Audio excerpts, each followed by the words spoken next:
Hi friends. ఎదుటివారు మనల్ని బాధ పెట్టినప్పుడు మనం కూడా వారినే బాధ పెట్టాలా?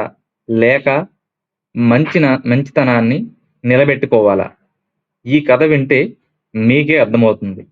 ఒకానొక సమయంలో ఒక సాధువు నదిలో స్నానం చేస్తుండగా నీటిలో కొట్టుకుపోతున్న ఒక తేలు కనిపించింది. దానిని కాపాడాలని జాలితో ఆయన తన చేతిలోకి తీసుకోగానే ఆ తేలు ఆయన్ను గట్టిగా కుట్టింది. ఆ నొప్పికి ఆయన చెయ్యి విదించడంతో అది మళ్ళీ నీటిలో పడిపోయింది. సాధువు మళ్ళీ ఆ తేలును కాపాడబోయారు. అది మళ్ళీ కుట్టింది. అలా 3, 4 సార్లు అలా జరిగింది.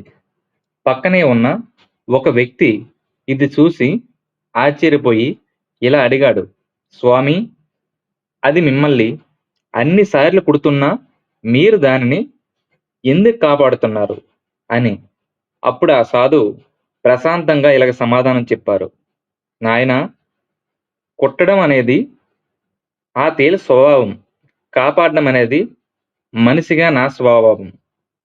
ఒక అల్పప్రాణి అయిన ఆ తేలే తన స్వభావాన్ని వదులుకోనప్పుడు విజ్ఞానవంతుడైన మనిషిని నేను నా మంచితనాన్ని ఎందుకు వదులుకోవాలి?" అవును మిత్రులారా, ఎదురు ఇతరులు మనతో ఎలా ప్రవర్తిస్తున్నారు అనేది వారి వ్యక్తిత్వం. మనం వారితో ఎలా ప్రవర్తిస్తున్నాం అనేది మన వ్యక్తిత్వం. లోకం మారినా మీలోని మంచితనాన్ని మాత్రం వదులుకోకండి. ఈ కథ మీకు నచ్చితే మీ ఫ్రెండ్స్ అందరికీ షేర్ చేయండి. మరిన్ని వీడియోల కోసం మా ఛానల్ని సబ్స్క్రైబ్ చేసి సపోర్ట్ చేసి బెల్ ఐకాన్ని ప్రెస్ చేయండి.